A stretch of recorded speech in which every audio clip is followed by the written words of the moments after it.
పడుకునేటప్పుడు రేపటి డేట్ వేసుకుని ఈ రోజు నా రోజు ఇలా ఉంది, ఇలా వర్క్ కంప్లీట్ చేశాను అంటే ఆల్రెడీ చేశాను అనేటటువంటి భావన. అంటే ఇప్పుడు నువ్వు కంప్యూటర్లో ఒక ప్రోగ్రామింగ్ ఇచ్చారనుకోండి, జస్ట్ మీరు క్లిక్ చేయగానే ఆ ప్రోగ్రామే బయటకు వచ్చేస్తుంది.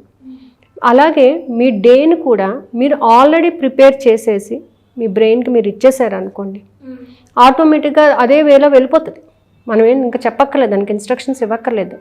ఈ టైంకి నేను ఈ పని చేశాను, ఈ టైంకి నేను ఇక్కడికి వెళ్ళాను, ఈ టైంకి నేను ఈ వర్క్ని కంప్లీట్ చేశాను, దాని నుంచి నేను ఈ రిజల్ట్ పొందాను. Everything with emotion.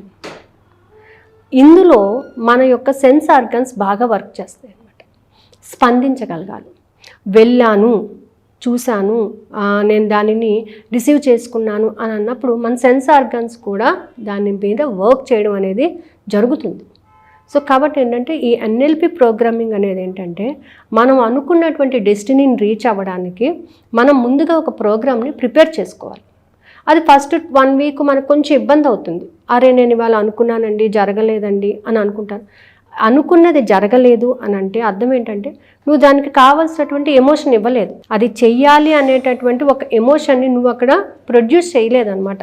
నువ్వు రాసుకునేటప్పుడు ఆ ఎమోషన్ని నువ్వు ప్రొడ్యూస్ చేసినట్లయితే ఖచ్చితంగా నువ్వు దాన్ని రీచ్ అయిపోతావు.